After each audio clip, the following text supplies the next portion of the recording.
అందరికీ నమస్తే అండి. ఈరోజు వీడియో వచ్చేసి ఎగ్ ఆమ్లెట్.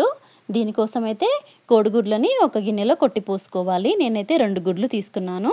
దాంట్లోకి సన్నగా కట్ చేసిన ఉల్లిపాయ ముక్కలు 1 టేబుల్ స్పూను, టమాటా ముక్కలు, కొన్ని పచ్చిమిర్చి ముక్కలు వేయాలి. ఇంకా మీకు నచ్చిన కూరగాయ ముక్కలు ఏమైనా వేయొచ్చు, క్యాప్సికమ్, క్యారెట్ లాంటివి. ఇప్పుడు రుచికి సరిపోను ఉప్పు నేనైతే ఒక పావు టీ స్పూన్ వేశాను. చిటికెడు కారము లేదంటే మిరియాల పొడి ఏది ఇష్టమైతే అది వేయొచ్చు. సన్నగా కట్ చేసిన కొత్తిమీర కొంచెం, ఇవన్నీ వేసేసి మంచిగా మిక్స్ చేసుకోవాలి ఫోర్క్తో లేదంటే విస్కర్తో కానీ.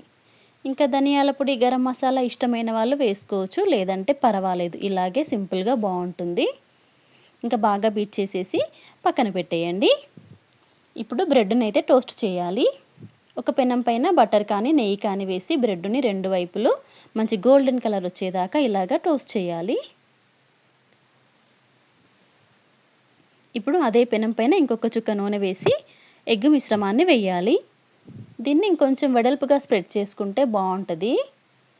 ఇప్పుడు ఇందాక మనం టోస్ట్ చేసిన బ్రెడ్ని దీంట్లో ఒకసారి కోట్ అయ్యేలాగా ఒకవైపు తిప్పి మళ్ళీ ఇంకో వైపు పెట్టాలి బ్రెడ్ని. చూస్తున్నారు కదా వీడియోలో, అలాగా 2 వైపులు మనకి ఎగ్ అనేది కోట్ అవుతుంది.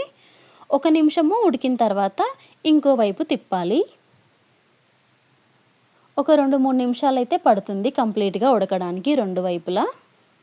లేదంటే బ్రెడ్లో ఎక్కడో కొంచెం పచ్చిదనం ఉంటుంది, మంచిగా ఉడికించుకుంటే బాగుంటుంది. ఒక 2 మినిట్స్లో అయితే రెడీ అయిపోతుంది. ఇంకా దీన్ని ప్లేట్లోకి తీసుకొని కట్ చేసుకొని కెచప్తో కానీ అలా అయితే అలాగే కానీ తినేయొచ్చు. చాలా సింపుల్గా చేసుకునే రెసిపీ కదా ఇది. ఇంకా పిల్లలకు కూడా ఈవినింగ్ స్కూల్ నుండి వచ్చాక ఈజీగా చేసి పెట్టేయచ్చు ఏమీ లేకపోతే ఇంట్లో. ఈ వీడియో నచ్చితే ప్లీజ్ లైక్ చేయండి, ప్లీజ్ సబ్స్క్రైబ్ చేసుకోండి.